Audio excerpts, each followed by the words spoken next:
Yep, Awkwardmancer. Ultimately, any time shifts and even the shifting location out to the office and everything, all of these were steps taken to make sure that everything can continue going strong, and I can do cool stuff like this choose your own adventure, or more programming like with you all, like with Alien and such.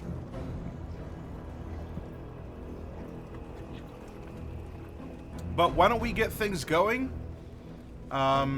We have Alone Against the Tide, which is the next standalone adventure. Hopefully we can get through it this week, because I'm taking a summer break after this week. Now, when I say break, it's just really a break from broadcasting, as I have a lot of work I actually have to do.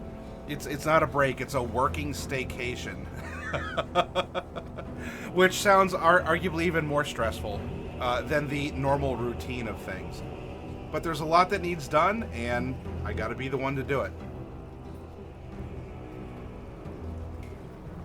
Alright. Now, for Alone Against the Tide, much as we saw with Alone Against the Dark, we have been given a starting character. And we also have a budget. We have a budget with which we can work. So, Awkwardmancer, and if there's anyone else out there in chat, I need your help to spend 70 points on the character. Now, both characters here, Dr. Eleanor Woods or Dr. Eleanor Woods, it's the same character. There are no differences. At least not stat-wise between them.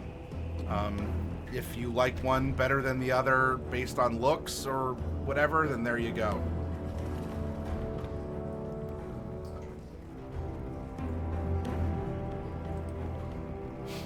So we can see here, we have Eleanor Woods, and I've taken all of this info and brought it over to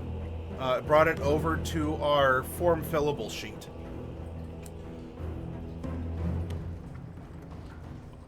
So there's that, and we should have. Oh, and there we go. And there's Eleanor Woods. So slightly different portrait. One of the things that we'll actually get to roll for with this character is luck. We do not start with a predetermined amount of luck. So I want to go over the basis of the character and get your all's opinion on where we should allocate 70 points. We're going to head over here. We have the Call of Cthulhu Keeper Rulebook. And if you don't have this book, go talk to your friendly local game store. They will be happy to get it in for you, I'm sure. If you don't have a friendly local game store, I would be happy to work with you in order to get one on your table. Pardon me, sorry.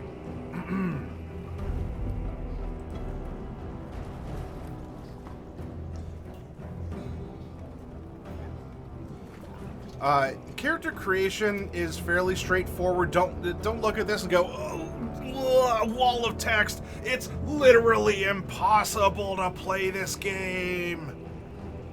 I know that is hyperbolic overreacting. Hopefully it gave you all a sensible chuckle. Making a character in Call of Cthulhu is not difficult. Now, you can look at this and say, well, there are more stats than what you'd see in Dungeons & Dragons, or here for convenience, I have the Everyday Heroes stat sheet here. You'll notice that this is a lot more skill-based.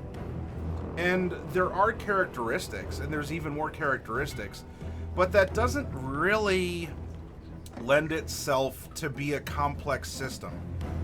Everything, besides maybe a damage roll, is a percentile roll. If you have a Zozekahedron, I believe it is, like a golf ball looking D100, or if you have a tens and ones, it's like it's a 2 10-sided die set, the tens and ones, there you go. You want add or under. unless there's something special going on. Hi, Iron Chef. Hello, Hero Dragon. It may very well, Awkward Mancer. If we can't have some humor about things, and make sure that we're holding ourselves to a degree of humor, not at a degree of seriousness. Seriousness has its place in time. Oftentimes we have to do that crummy, in real life stuff in a serious fashion. But it's fun to look at this. Because especially if I throw a little fit like that, you all out there can go, it's really not that difficult. He's hamming it up. But I find it can help to open up conversations and to open up minds to something. When you're trying to make a point for something new. Now, of course, many of us have met through Dungeons and Dragons.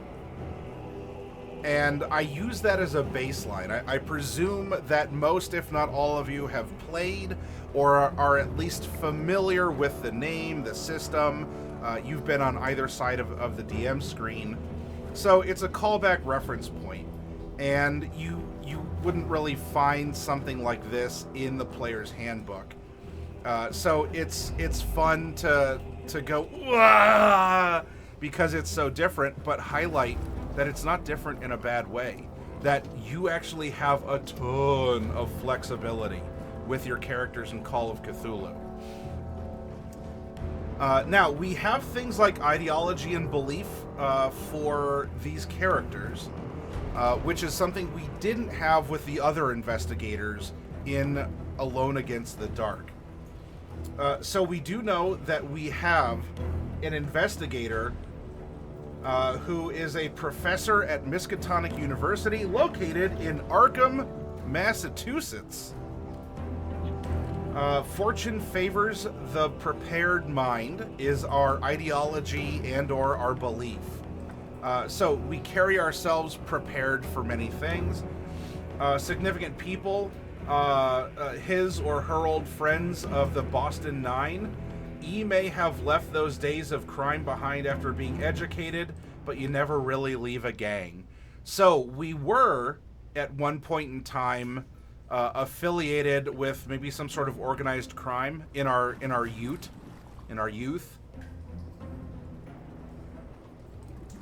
Boston is meaningful. Baston is meaningful to us. It's where we, that might be a part of our past that we don't choose to go back to, but it is still a part of us. Our treasured possession, the research manuscript that's been worked on for over a year now, E hopes it will win academic acclaim. And our starting gear and possessions, professional attire, a thin briefcase with our manuscript, a change of underwear because you need it in Call of Cthulhu, and some essential toiletries. We have some cash on hand, an idea of our assets and whatnot. So all of this has come over here, and I need to know, with your all's input, where do you think we should put 70 points? Now, how this works is appraise. You see 5% here. Everyone has 5% appraise. Maybe unless it's a super outlying character or something, or a concept. And if you wanted to put all 70 points into appraise, we would be at a 75. So I can technically put charm 15. I didn't yet because I wanted to focus on what we didn't already have, or if you want to improve something, we do. If you think that our spot hidden should go up to 90, or our throw should go up to 60, we can do that. We can put 10 points into throw. We could put 5 points into fighting brawl to bring it up to a 50-50 chance of hitting, if you would like. Ooh, pardon me.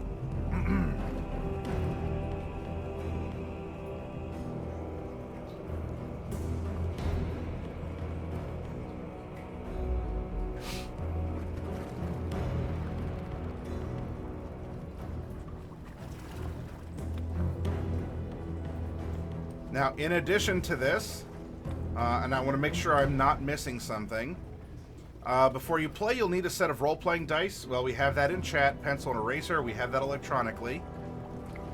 Need a copy? Yep, we have that. Now, this is 7th edition, which it'll work fine for 8th.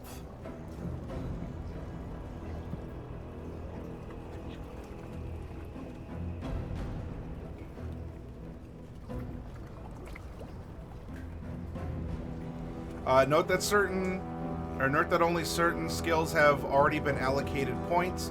You have a pool of 70 bonus skill points to spend on any skills for Dr. Woods. This can include increasing those skills already allocated points or choosing other skills to broaden Dr. Woods' abilities. Just add the bonus skill points, divide it up however you wish, to the base skill values.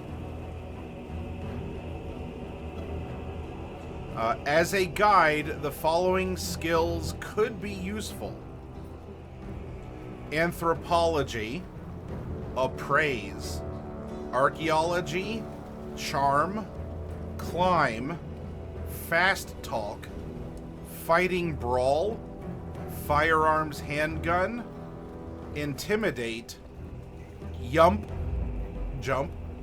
listen, locksmith, navigate, persuade, psychology, spot hidden, stealth, survival, and swim. We do not have to take any of those, or if you want to spread things out very thinly, we can put 5 points into everything with some left over. Because swim is starting out at 20, and we would go to 25% then, as we can see over here. So it's a long list. It's not one that is guaranteed that we need for this adventure to be successful. It's throwing out ideas for what might lie ahead.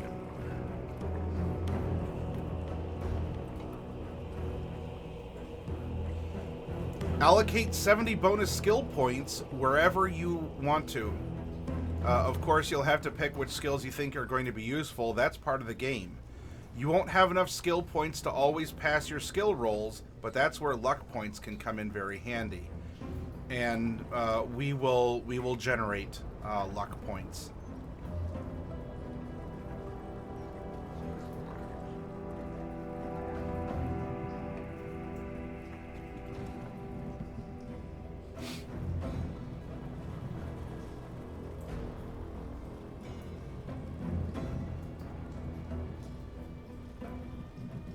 Now, we do know that, well, let me double check.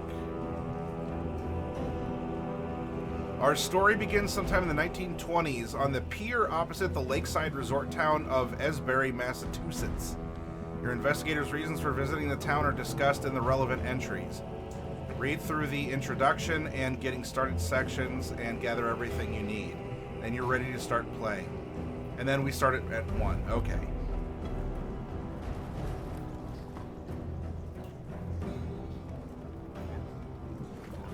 All right.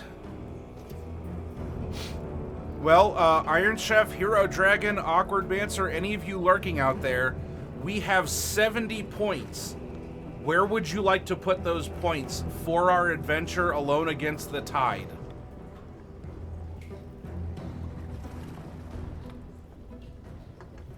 Now, Awkward Mancer was saying fast talk, first aid, Bastion firearms, spot hidden, but I need some numbers. We have 70 points, and in fact, I think I can make a quick little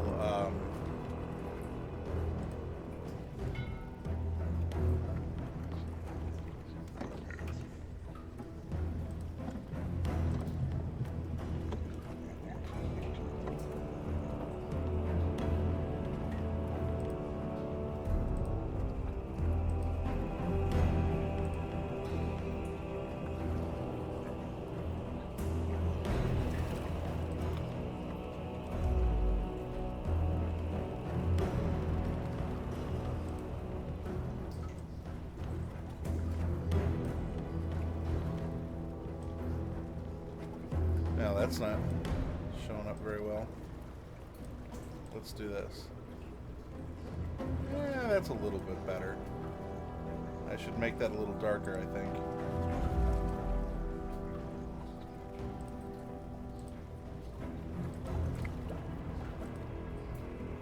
That'll work.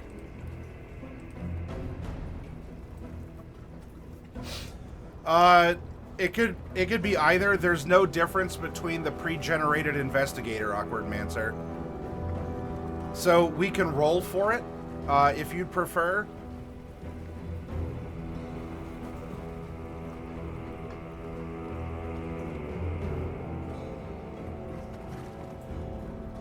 What we normally do for our D&D character creation is, well, that accounts for multi-class. So if we take that away, it's a 1 through 50 or a 51 through 100. Well then, all right. So let's do this. Awkward Mancer, I want you to roll exclamation point 1D100, and based on our D&D character creator, a 1 through 50 is a female investigator, a 51 through 100 is a male investigator. Lands on a 4. All right.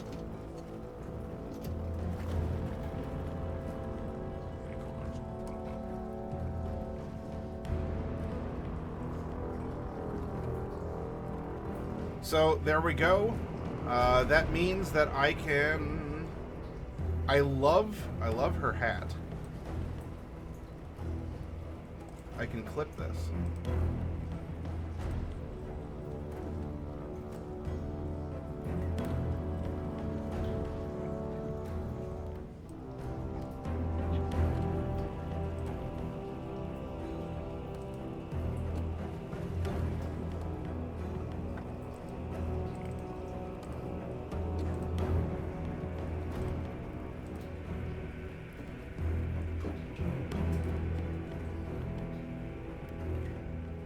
Dr. Eleanor Woods.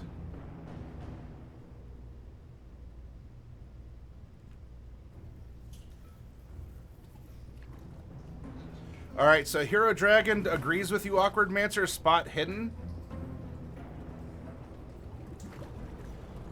Cthulhu mythos. Cthulhu mythos is something that we technically can't take.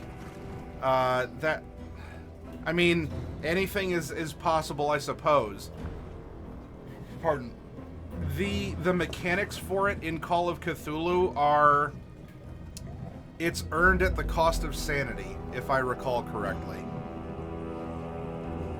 Yeah, if you want to put into a cult, that's the gateway to Cthulhu mythos.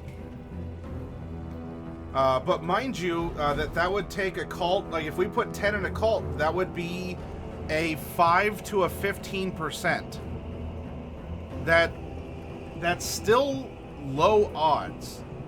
So you have to ask yourself, is it worth putting 10 into something that would take us from a 5% chance to succeed, rolling a 20 on a d20 in D&D terms, to a 15% chance to succeed?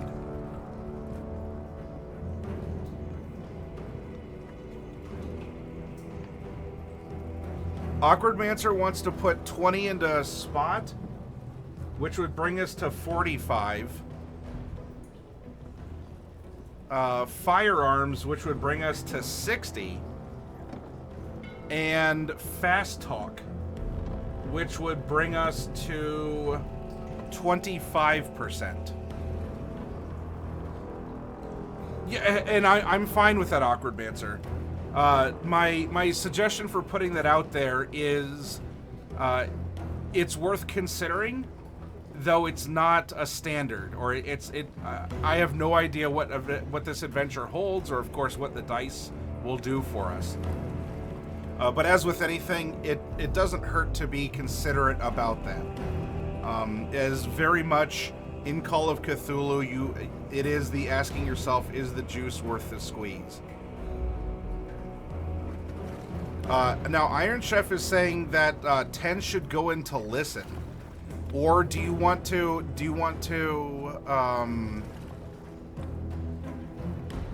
So here, let's do this.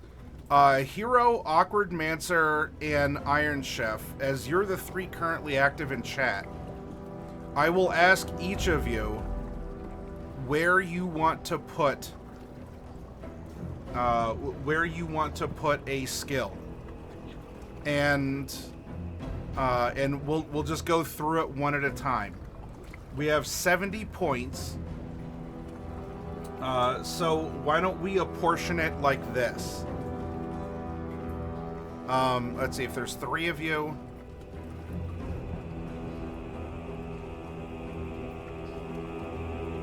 All right, Awkward Mancer. Let's start with you. You have 20 points to put into. You have 20 points to put into skills, and then I'm passing it to Iron Chef Lord. Iron Chef Lord, you will have 20 points to put into skills. Then Hero Dragon, you'll have 20 points to put into skills, and then I'll put 10 points in unless another person in chat wants to step up. So Awkward Mancer, tell me where you want to put 20 points. Do you want to go hard into one and pass it on, or do you want to distribute them around in places?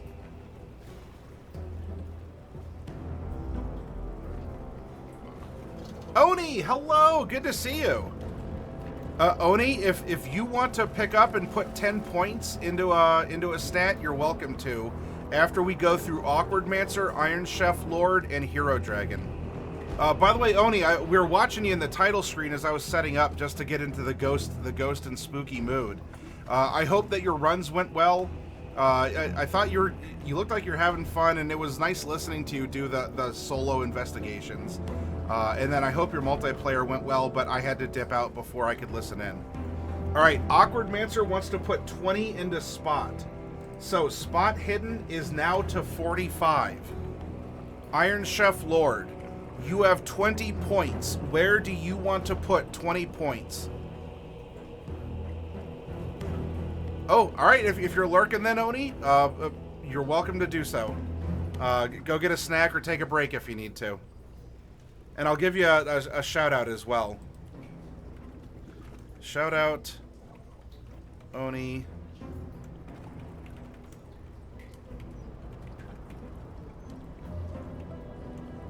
And there we go. All right. Iron Chef Lord wants to put 20 into Listen, meaning that we're up to 40 on Listen. Hero Dragon, do you want to... Oh, there we go. You answered that. Hero Dragon says 15 into Stealth. That is going to put Stealth at 35. And then you want to put 5 more into Firearms. All right, that leaves 10 points. Is there anyone else out there who wants to put 10 points into anything? It could already be a skill that exists, that has received points, or to something else. If not, then I will put points into something.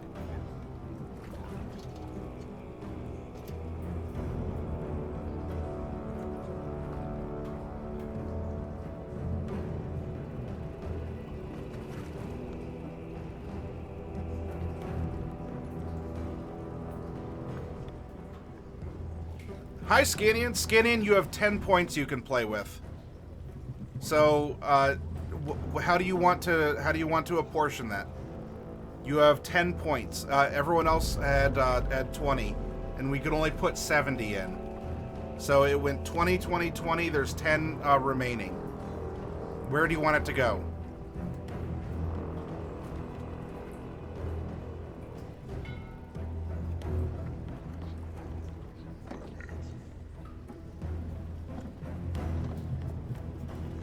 Swim, throw, track. Do you want to put it into more Spot Hidden, or... Hey, GMV, good to see you. Do you want to make her more dodgy and bring her dodge up higher to 60 or 55 and put another 5 somewhere?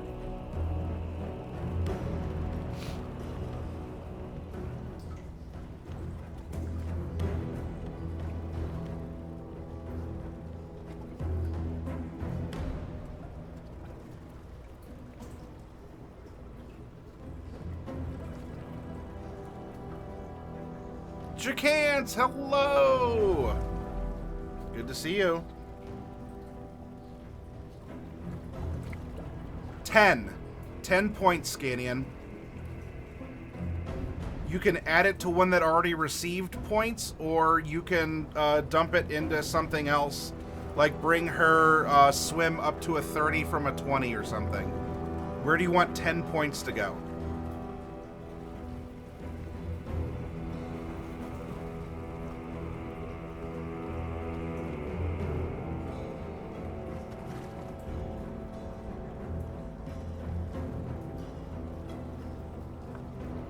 Do you want to round up her fighting brawl and her pistol use to 50 and 50? Do you want to bring up her stealth and spot hidden to 40 and 50? Do you want to split it between that? Do you want to add 10 points to psychology, bringing it to 60? What would you like?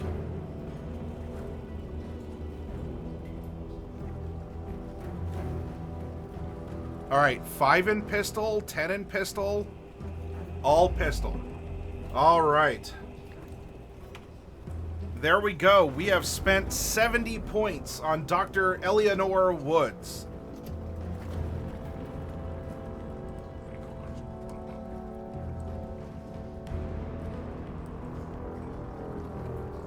Now, lastly, we need to generate our luck points. And so, Jacance, if you're feeling lucky, I would like you to help us generate luck points.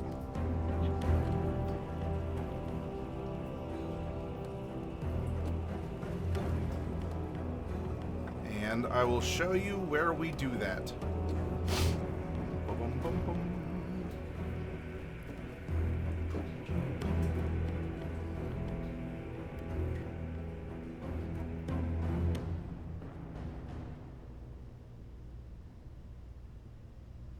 When creating an investigator, roll 3d6 and multiply it by 5 for a luck score. So, Jacance, it's exclamation point 3d6. Also, while I'm over here, I will bring up the Fickle God's Favors in case you think that we need to use them.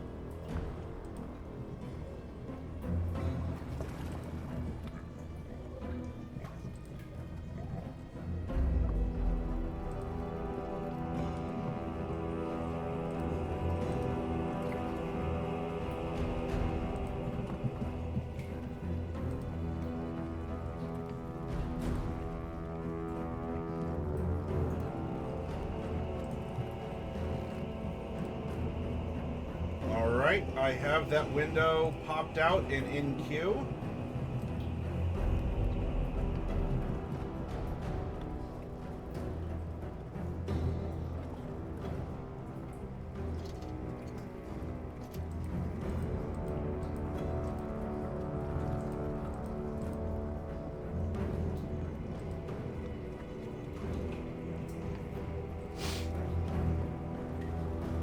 Let's see, 6, 2, and 2. So we have 10 times 5 is 50 luck. Jacance. We don't have any Fickle Gods currently. If any are redeemed, would you like to use a Fickle God to re-roll one of those D6s? Or are you happy with 50 luck points? And remember, we're using luck points as a consumable in order to modify dice rolls in hopefully a clutch situation. All right, Scanian is allowing you, if you wish, to accept what you rolled, or do you want to re-roll one of those D6s? Well, is luck special in a way that it shouldn't be touched and modified, or do you want to re-roll 1d6?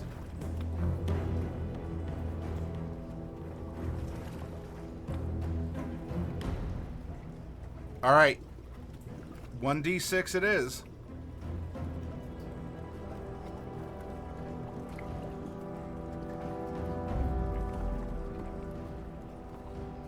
So you're going to be floating, like, we're floating one for another roll.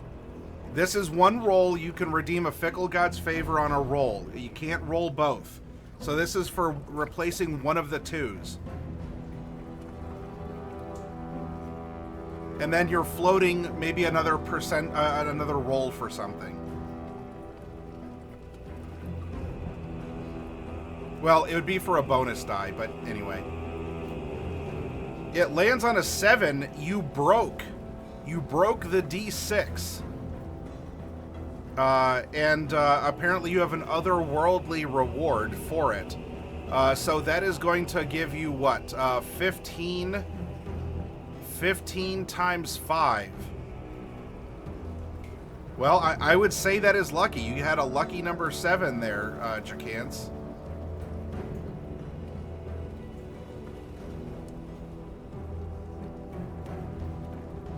Yes, so you are currently floating 2 Fickle God's Favors.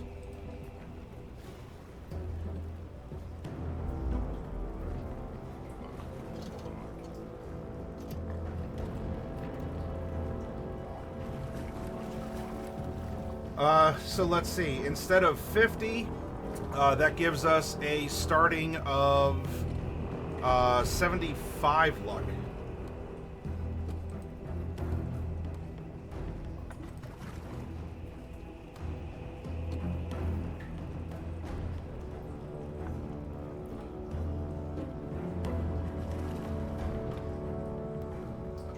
We're now floating 3 Fickle God Favors. All right, so we have our luck, we have our skills. Let's finish filling in our numbers.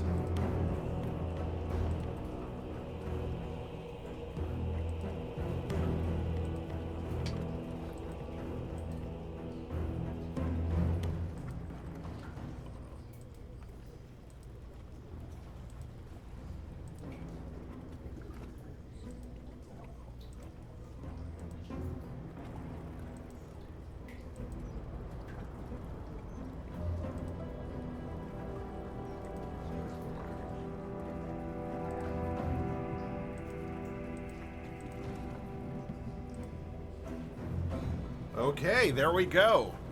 We have a completed Dr. Eleanor Woods. I'm going to make sure that this gets saved.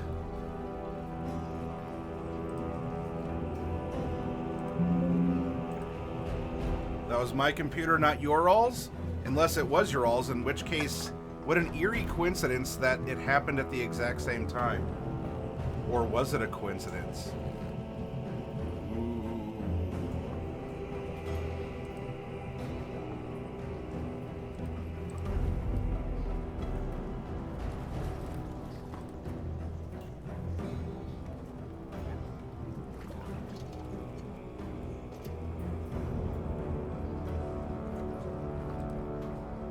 All right, now it is.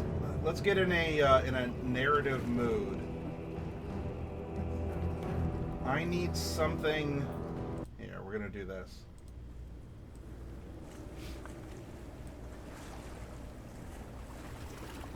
Alone?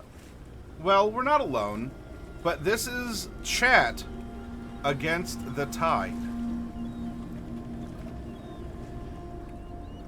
Our story begins sometime in the 1920s on the pier opposite the lakeside resort town of Esbury, Massachusetts. Eleanor's reasons for visiting the town are discussed in the relevant entries, and we're going to now start at part 1, or like section 1. The sun sinks low on the horizon as you board the ferry headed across the lake to Esbury. As you set foot on the boat, the ferryman greets you with a wide smile and a cheery wave. He stands by the gangplank as you pass, welcoming the other passengers as he removes his cap to scratch at his balding head. His pudgy figure fills his well-worn suit. He looks a little awkward, but he seems a rather pleasant sort. Leaving the man behind you, you take a seat toward the prow, eyes fixed on your destination.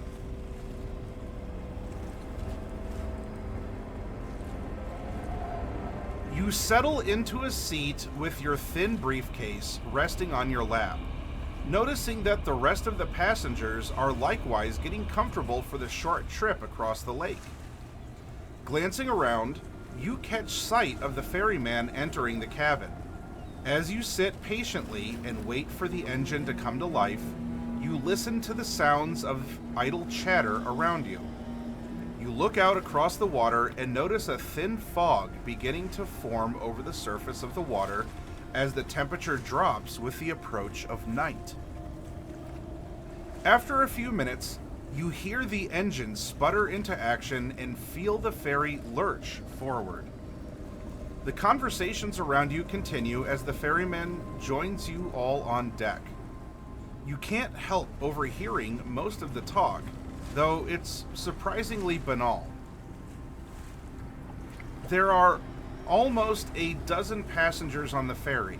Most of them are simply looking to spend their money during their weekend in Esbury to enjoy the various shops and leisure activities the lakeside town has to offer. Many of the passengers seem to come from money, as is common in Esbury. You notice a strange look from one of the women in the group. She has a full figure and brown hair and eyes. She seems to be looking you over, admiring your features. If you're creating your own investigator at the top of your investigator sheet, okay, so we have that. If you're using the pre-generated investigator, Dr. Woods, take a look at how their characteristics have been assigned. Yep, so we have that. Now we go to 80. The woman clearly sees something in you that she likes. Perhaps it's your looks or a glint of intelligence in your eyes. She gives you a sly wink before turning back to her companions. You likewise turn your attention to the rest of the passengers. Sitting apart from the general crowd are two men in dark, well-tailored suits, whispering quietly to each other. They have unamused expressions on their faces, as if they don't seem pleased to be here. Perhaps they're on business. Noticing that you're sitting alone, the ferryman approaches you and stands over you with his characteristic smile. You notice he's missing a tooth in the upper left corner of his mouth. His eyes are bright as they light upon you. Good afternoon. You look a bit lonely there, friend. What brings you to Esbury?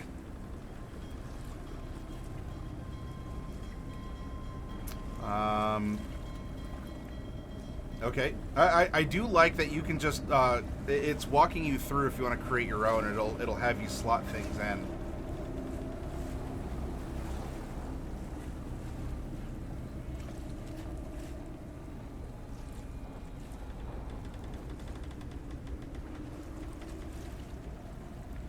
You mentioned the passing of a distant colleague in Esbury, and how you've been sent by Miskatonic to recover his work and bring it back to the university. The man sighs and nods slowly. You mean Professor Harris? Real shame what happened to him. Always seemed like such a nice man. Officer Powell says they're still cleaning up the mess at the professor's place, but some of the more valuable bits will probably be at the estate sale tonight, if you're really wanting at it. The man looks down at his hands for a moment and then back at you as he extends one your way. Anyway, I'm Lance. Lance Sanford. Pleased to meet you. But I wish it were under better circumstances, eh? All right. Now, your choice, chat. Will you kill us? The very first choice that exists. I don't know if it's possible. Maybe it is. To inquire about Professor Harris, to inquire about Officer Powell, to ask Lance Sanford about himself, to ask about the estate sale, to pass the time waiting to arrive in Esbury. So, what is the choice? What is your sentiment out there? Is there a chat consensus, or should I open up a quick minute poll? We can inquire about Professor Harris. Uh-oh.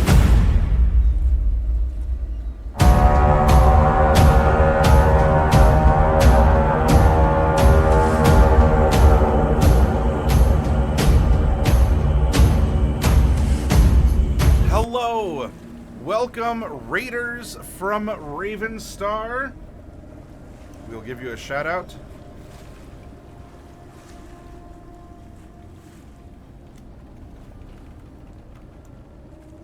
Welcome, Raiders from Ravenstar. How was Dead by Daylight tonight? Also, for you all out there, we're at our first decision. We have just started our Choose Your Own Adventure, and we must now make a choice.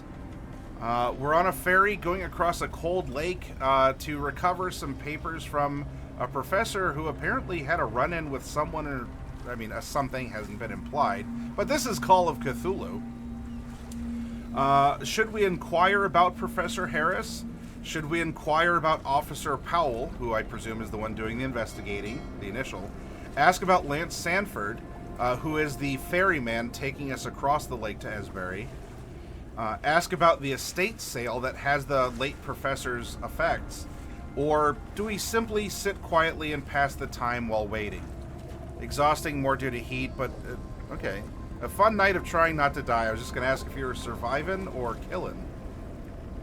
And now Awkward Mancer and GMV both seem to want to discuss Professor Harris. Scannion would like to inquire about the sale.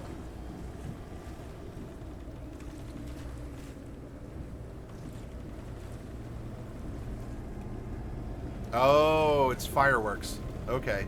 I thought for a moment maybe the AC unit on the roof or something was going to collapse and cause a mess on stream. I think it's just some fireworks because it's almost 10 p.m. here.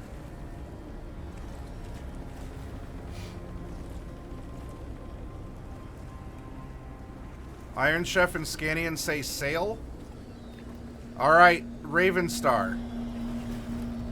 Should we ask after the professor? We're going to recover, we're a fellow professor from Miskatonic. We're going to go investigate what happened and recover something? Or should we ask about the sale of his items in his estate? You're the tiebreaker. Choose one. There's no other context. You're making a decision in a vacuum, and it's fine. Are we asking about the professor himself or the sale? You're fine, Scannion.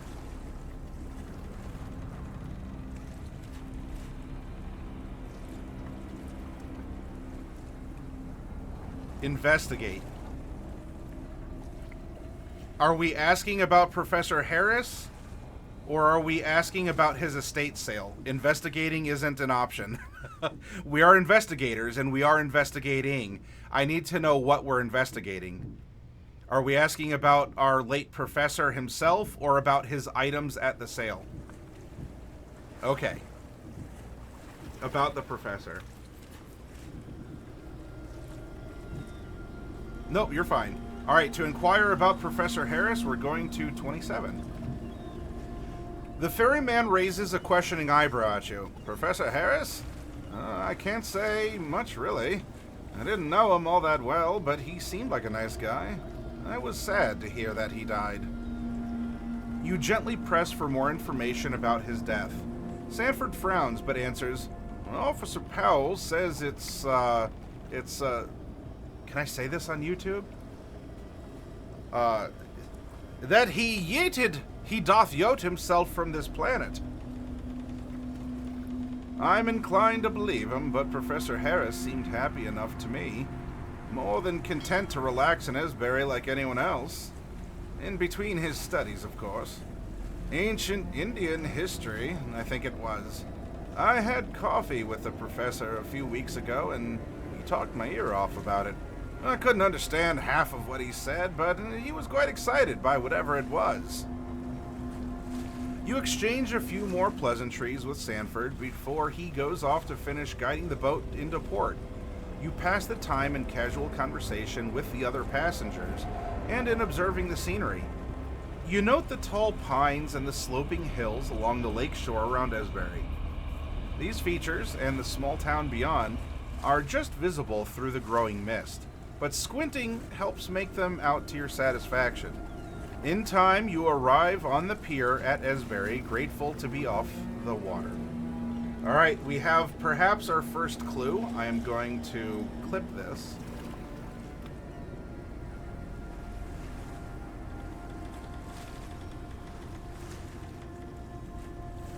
All right, we're now going to 3.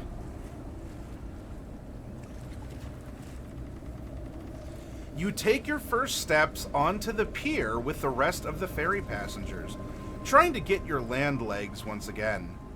The passengers still chat casually as they walk off to their destinations.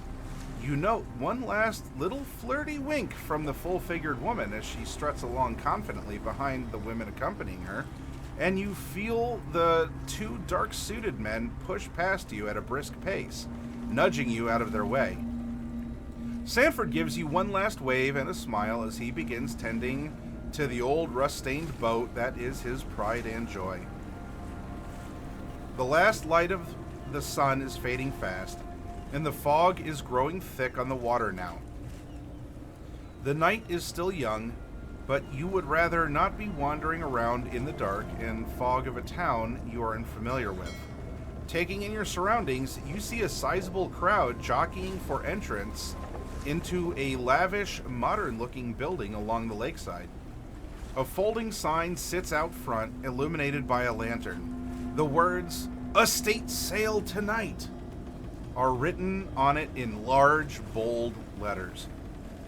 While this seems to be the main attraction, you could also seek out somewhere to stay for the night and set about your work in the morning. If you have not done so already, calculate your secondary attributes. Aha, see, it's fun character building over time here. Now, we already have those as the pre-written investigator here. Though the question is, chat, would you like to visit the estate sale, or would you like to find a place to stay for the night? Scannion would like to go to the estate sale, or at least check out. I don't know if it's open currently.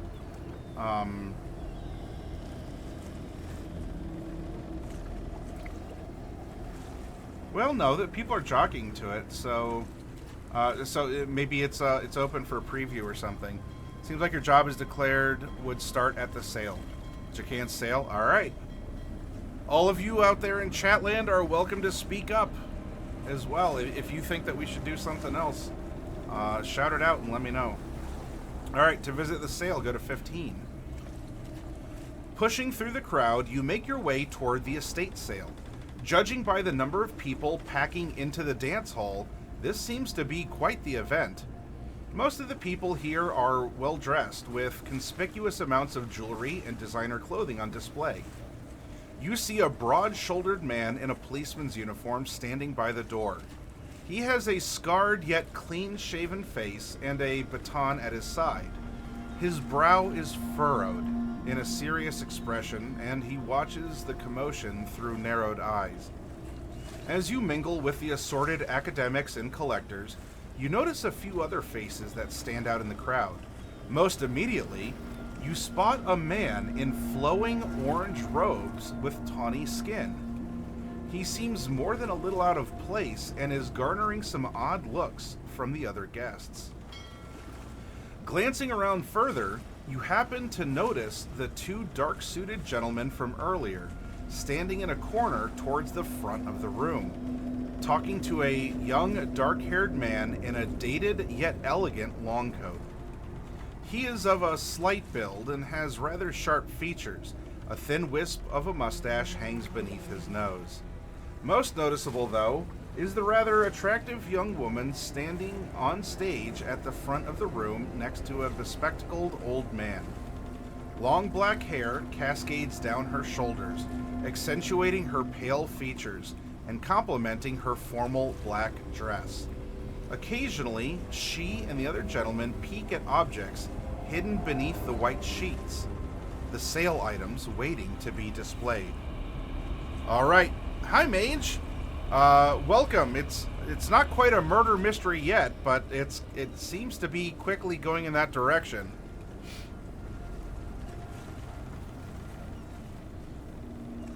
You all think that it's from Hare Krishna, Krishnet? Awkward Mancer says if Krishnet speaks of Azura, we load on the ferry and get the funk out of here.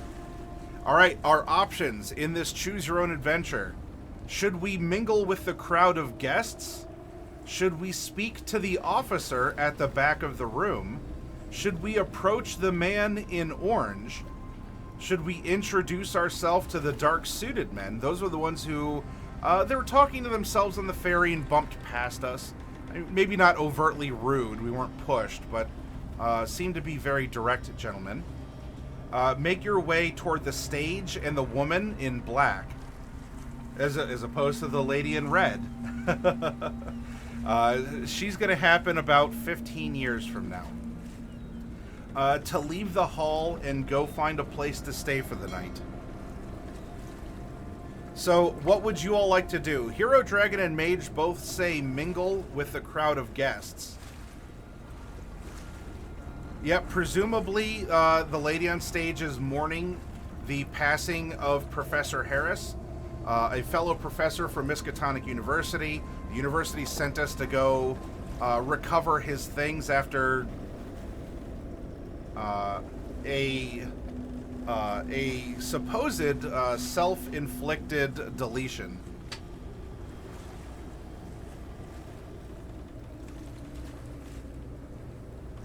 Well, both Scanian and Hero Dragon... Well, no, wait. Hero Dragon... Alright, so Hero Dragon changes to Mourner. Scanian changes to Mourner. Mage says mingle. And Awkward Mancer wants to go to the Mourner. Alright, now Mage, it looks like Mourner is the popular choice. If we should have mingled, if this lady in black destroys us, then you can say I told you so. I say this with no foreknowledge of what's to come, by the way. But it seems like, our character is deciding, Dr. Eleanor Woods, we're deciding, and of the options we're weighing, we should go talk to the woman on stage. You make your way to the stage, navigating around the many guests in the dance hall. Your eyes lock firmly on the woman, and hers rise to meet yours as she looks up from peeking at one of the hidden objects. She stops what she's doing as you approach, and a smile appears on her lips as she notices she's caught your eye. She rests her left hand on her hip as you come to stand at the foot of the stage. The old man behind her continues his inspections, either unaware or uncaring that you've come to distract them. The woman leans toward you over the edge of the stage. You can see her makeup has been painstakingly applied, despite her status as a recent widow. You clear your throat as you meet her gaze, and promptly introduce yourself. She extends her hand to you formally. Well, aren't you a new face in town? She teases. We get those quite a bit here. No doubt you plan to bid on some of my late husband's things. Good for both of us, I say. Just be sure to give a good price for little old me, all right? She winks slyly at you. You realize now would be a good time to get some more information from this woman, who might be the most well-informed regarding your interests. She certainly seems like the flirty sort and would probably respond well to more of the same. Make a charm roll. If you succeed, go to 43. If you fail, go to 57. Mage, I would like you to type exclamation point 1D100 in chat. Our charm is 15. We need a 15 or lower in order to succeed.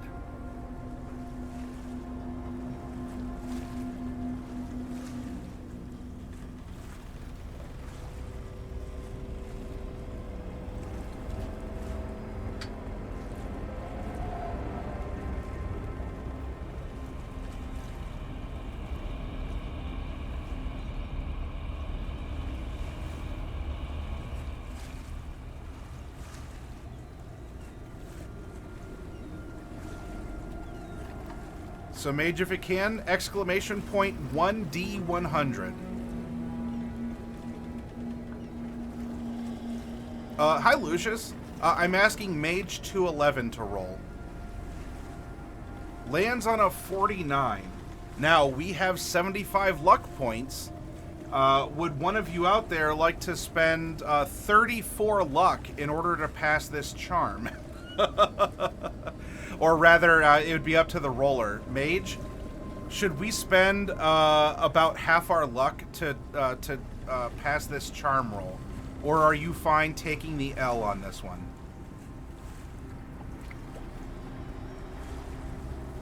We normally do not recover luck.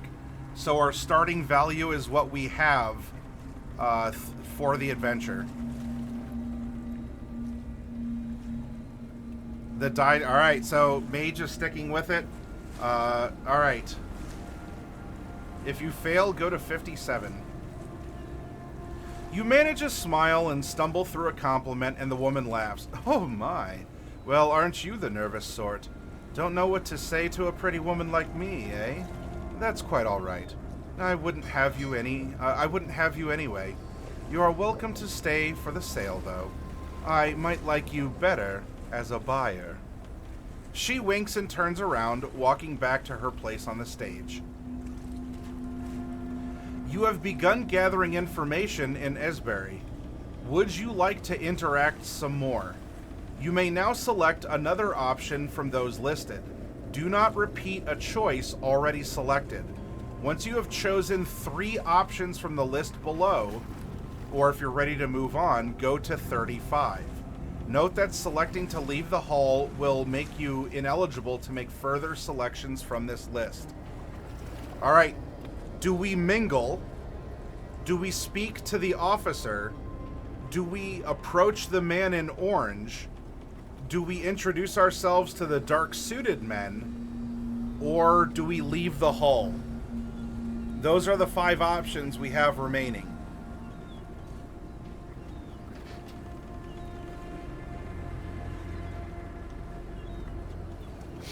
Jacant is saying mingle. Awkward officer. Iron Chef Lord says officer.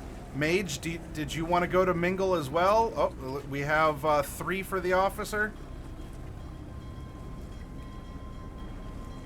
I don't believe... well, I don't know. We do have our character was in a gang in Boston before receiving an education and going to work for Miskatonic University.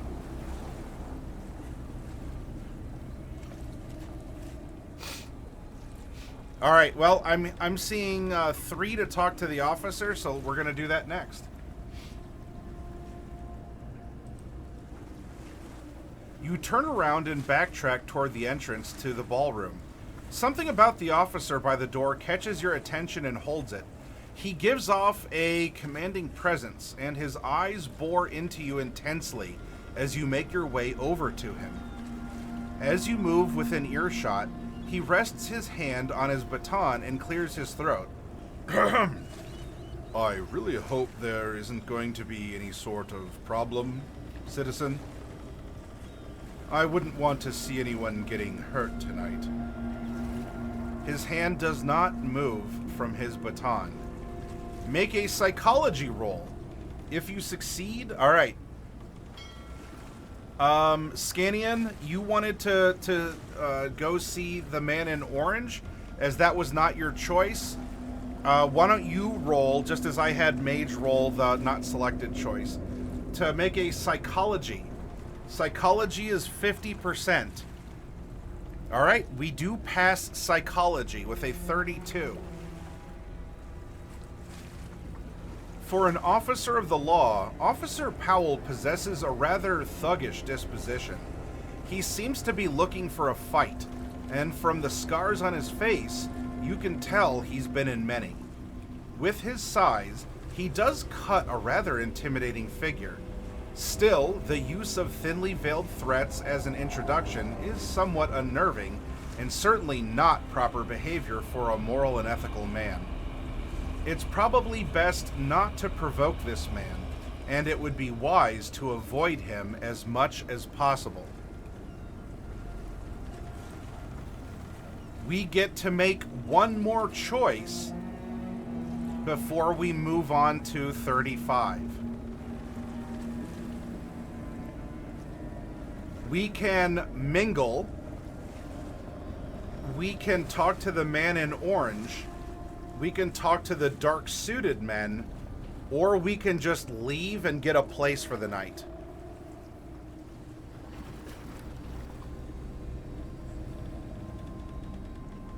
GMV saying, while he's busy inside, I'm going to go let the air out of his tires in the squad car and dump 10 pounds of sugar in his gas tank.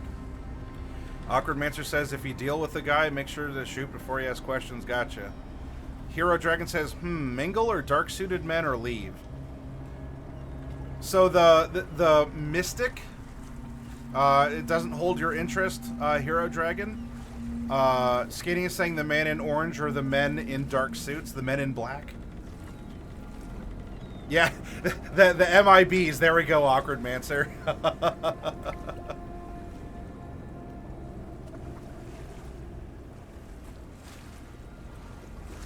I imagine Mage wants to mingle. Awkward Mancer, GMV, Hero Dragon, Jacance, do you want to...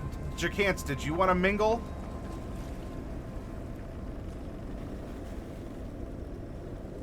Alright, Mage and Jacance want to mingle. Hero Dragon was thinking of mingling, but that's not really committed. Do I have another mingle? Oh, that's the obvious choice, so you should ignore it, Hero Dragon. GMV wants to wreck the squad car. I guess that's a vote for mingling. Because mingle sounds close to mangle, and you want to mangle the car. Alright, so we're going to mingle, with Game Master's Vault being the decided vote on mingling. So this means, Hero Dragon, if there's a roll, I'll call on you.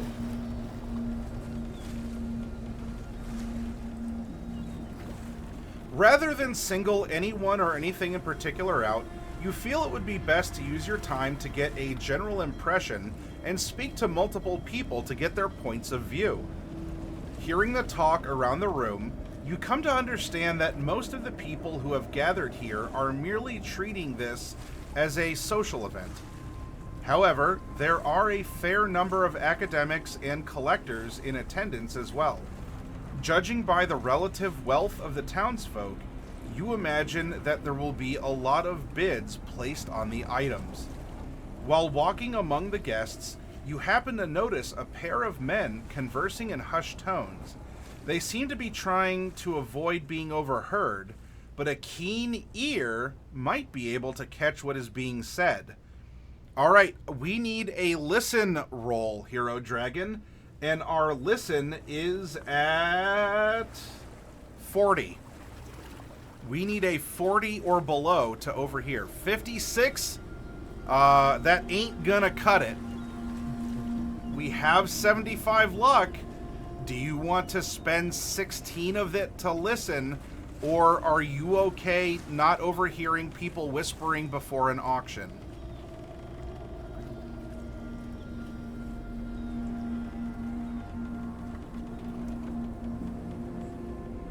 There are also to consider,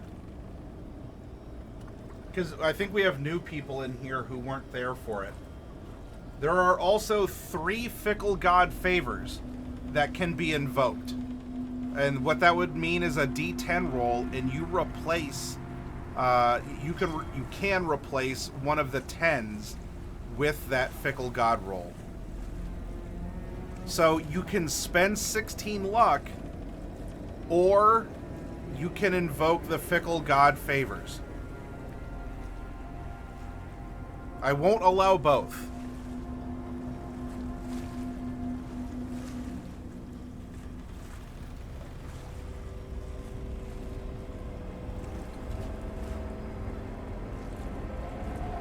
What do you're the dice roller here, Hero. Do you want to spend the luck for the guarantee, or do you want to use a floating Fickle God favor? There are currently 4.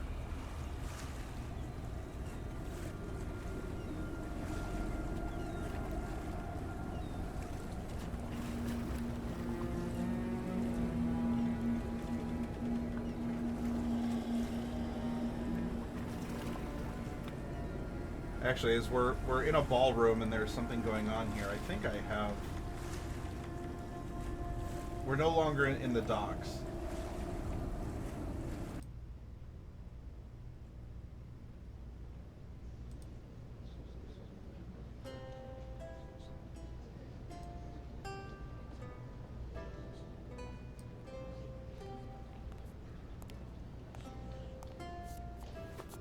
Yeah, you're choosing. Are you invoking the fickle god's favor, or do you want to spend the 16? Remember, the luck loss is effectively permanent.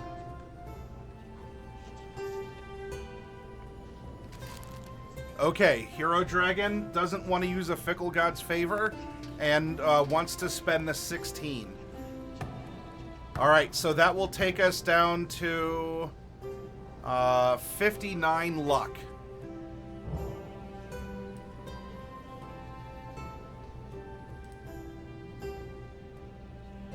And let's find out what that luck has bought us.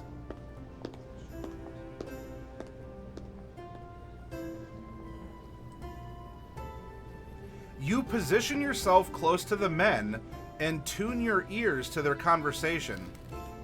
Between you and me, I heard that most of these items are fakes.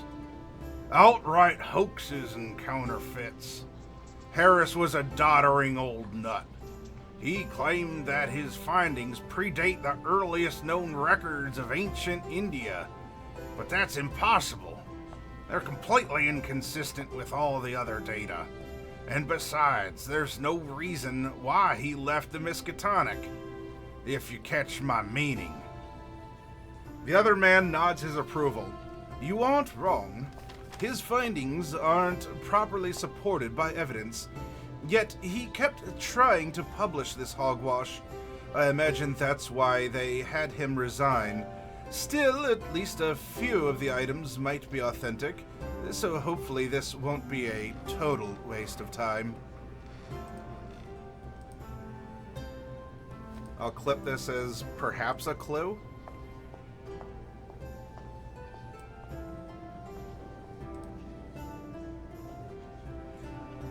The first man shifts his stance and lowers his volume slightly again to where it is just perceptible. Maybe. And that monk over there does seem to lend some sort of validity to your claim. If an actual Indian wants them, perhaps there's something valuable here.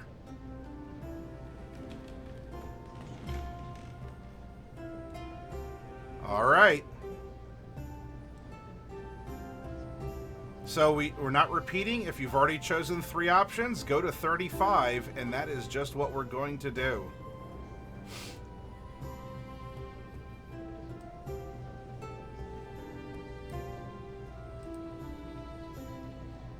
The murmuring of the crowd dies down, and people begin to gather around the stage. As Amelia and the older gentleman call everyone to attention, the widow strides confidently to the front of the stage where the lights are centered. She flashes a broad smile at the crowd and begins to speak. Good evening, everyone. I'm so glad you all could make it tonight. As you all know, my husband recently passed and, well, at this point, Amelia begins to tear up theatrically. So much so that her makeup begins to smear. She produces a handkerchief to dry her eyes before continuing. Well, I am very upset. I miss my poor William very much, and I don't know what I'll do without him. And that's why I've brought you all here tonight. I hope you can find some use for his collection, and I know that he would be happy to see his things go to those who value them highly. I hope you'll show this poor widow a kindness by finding something you like. But now, let us begin. I'll leave the auctioning to Mr. Warren. With her opening statement complete, Amelia moves to stage left and allows the bespectacled old man, presumably Mr. Warren, to take center stage. He clears his throat before speaking. Tonight, we have 6 very ancient and very valuable items for sale from the estate of Professor William Harris. Though exceedingly strange, I have deemed these items to be authentic to the best of my ability. I have placed a ballot box, slips of paper, and a pencil on each of the 6 tables next to the item for sale. If you wish to bid on an item, simply write your name and the amount you are willing to pay for it on a slip, then place it in the box. The item will be sold to the highest bidder. All of the proceeds will go to the wife of the deceased. With that, Mr. Warren moves to reveal the gathered items.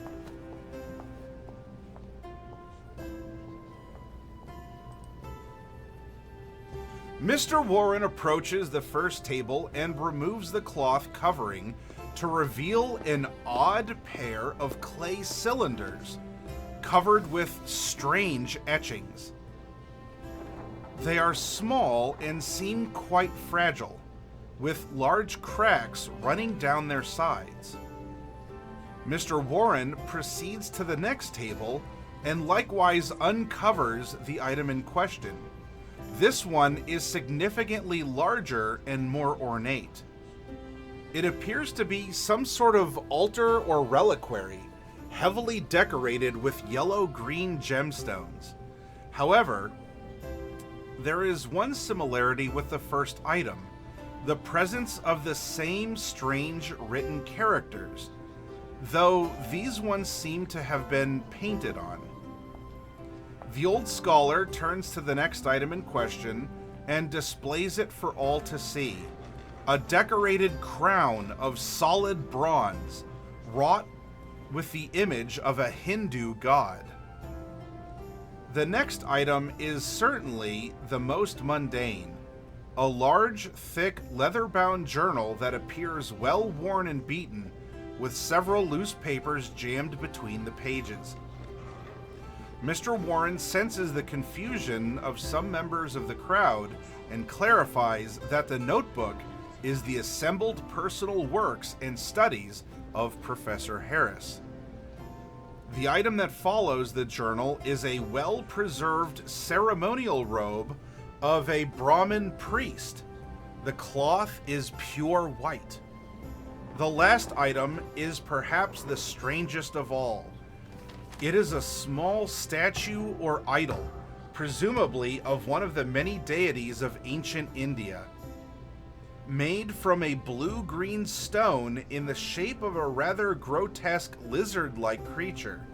The craftsmanship is crude and gaudy, so much so that it appears fake. People begin moving among the items, looking them over and conversing quietly. Now, I'm going to snip this as well, and I'll post this over on our Discord so you all can get an idea of things. Make either an appraise or archaeology roll if you succeed or if you fail. Let's see. GMV, I don't believe that you have gotten to roll yet tonight. Would you like to make an appraise roll at 5 or an archaeology roll at 70 in order to look over these items? Appraise at 5%, archaeology at 70. All right, roll it. Hi, Heartless Halo.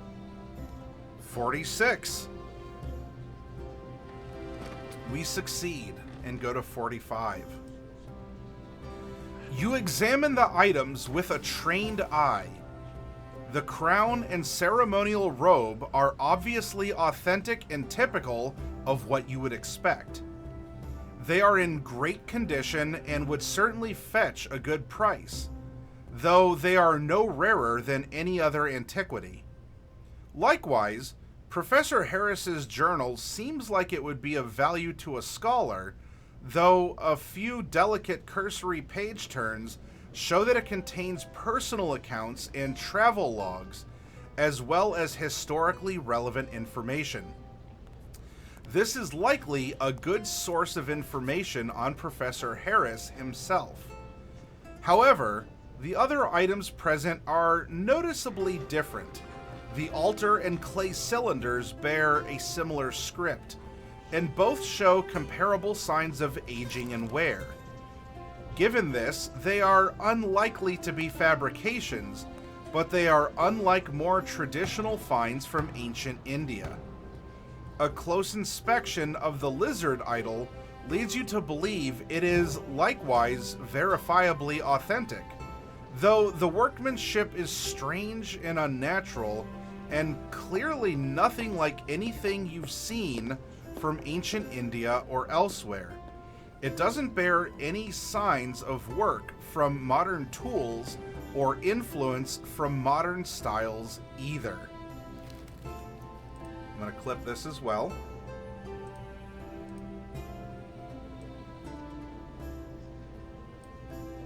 And then we're going to go to 81. You notice that you're not the only one looking over the items with such interest. The monk appears to be closely scrutinizing the stranger items as well, and the dark-suited gentleman from earlier seemed to have taken a liking to the curious idol. Apart from this, various other guests wander around the tables, occasionally fixing on one in particular. There are many guests and a fair number of bids being placed. If you would like to bid on any of the items, now is the time. Note, you will be redirected to this entry after each choice, and you may choose to bid on any number of items. Please make each choice only once, and please note that each successful bid will lower your credit rating for future bids. 0 so far, Sierra. We are in a quaint lakeside New England town. Yikes. And we are bidding on the effects of a late Professor Harris of Miskatonic University, retired, both from the university and prematurely, and from life, maybe also prematurely, and by his own hand. So says the official investigation from the police.